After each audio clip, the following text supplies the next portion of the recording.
Do you really? Yeah. Well, I'm also chair of the North Wales Ambition Board, and just as a as a point of interest to yourselves, the Ambition Board was set up by the Six Councils of North Wales voluntarily many years ago, and we decided that economic development would be better served by the six councils working together.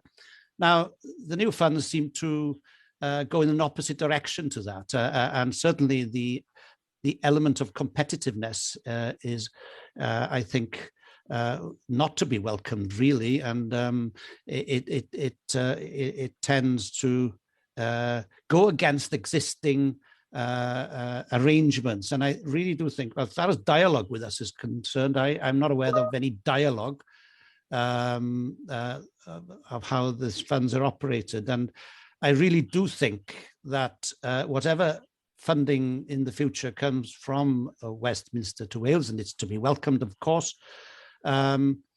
we need a conversation, a three-way conversation between Westminster, Welsh Government, and local authorities, because otherwise we're working against each other, and we need certainly a forward planning and a clear direction. And I think at the moment we're not very clear at certainly the criteria of how the funds are being prioritised. We have been in Gwynedd, and I'll be rather parochial. In Gwynedd, we're in the third category for some reason or other. We've tried to analyse why that is the case, but it seems to us in Gwynedd it's certainly not levelling up at the moment, and